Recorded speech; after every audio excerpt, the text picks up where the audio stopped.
L'inflation sur les produits alimentaires risque d'accélérer en 2023, conséquence notamment de la flambée du prix des matières premières. Les producteurs réclament des hausses de tarifs comprises entre 10 et 25%. On va en parler avec Jean-Philippe André, président de l'ANIA, l'Association nationale des industries alimentaires. Bonjour, merci d'être avec nous. Les négociations entre producteurs et distributeurs ont débuté il y a quelques semaines. Comment est-ce qu'elles se déroulent pour l'instant ? Écoutez, en général, on dit les traditionnelles négociations commerciales.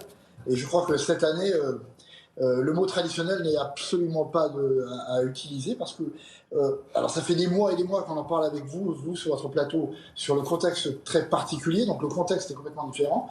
Et ce qui est très différent cette année, c'est que l'enjeu est particulier.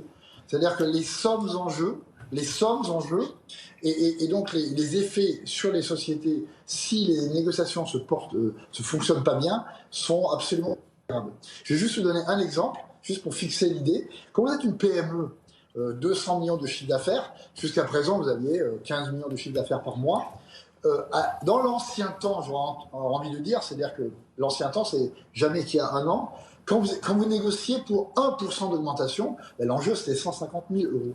La même entreprise aujourd'hui, quand elle a des hausses avérées de l'ordre de 10%, c'est chaque mois un enjeu de 1,5 million.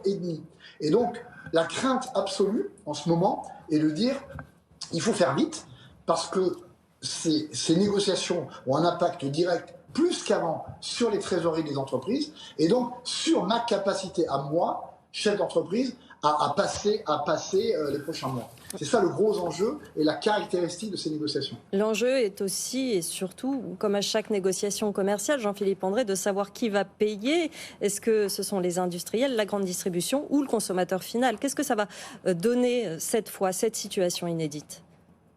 Écoutez, il y a quelques semaines, Bercy a eu la bonne idée de publier un rapport de l'Inspection générale des finances qui faisait un bilan sur l'évolution de la chaîne de valeur et des marges sur l'ensemble de la filière jusqu'à la fin de 2021. Et grosso modo, ce qu'on retient, c'est que s'il y a trou dans la raquette, il y a eu trou dans la raquette au niveau de l'agroalimentaire. J'ouvre et je referme immédiatement une parenthèse. Nous avons redemandé, parce que je pense que c'est très utile en termes de transparence et d'objectivité des chiffres, à Bercy de faire la même enquête pour 2022.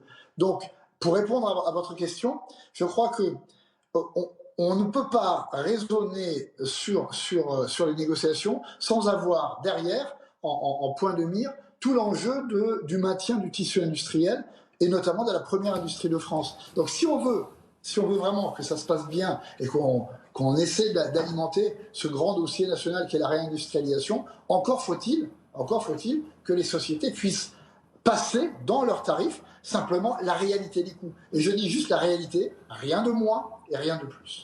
Les fédérations professionnelles et les acteurs de la grande distribution ont signé il y a quelques semaines un pacte de stabilité commerciale. Le texte prévoit que les centrales d'achat ne négocient pas les hausses de prix lorsqu'elles sont destinées à compenser la flambée du prix des matières premières. Ça, c'est la théorie. Est-ce que sur le terrain, en pratique, dans les négociations, c'est réellement appliqué ?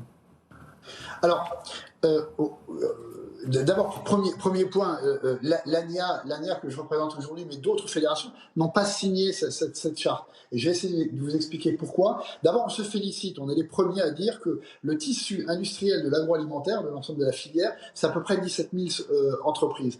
C'est extrêmement important parce que ça va bien au-delà de points de PIB, d'affaires, il en va de tissu social et de cohésion du territoire. Par contre, il faut bien prendre garde à ne pas viser à côté de la plaque. Si d'un côté, les TPE et PME, et je le répète, qui sont absolument indispensables, elles représentent à peu près 15% du chiffre d'affaires.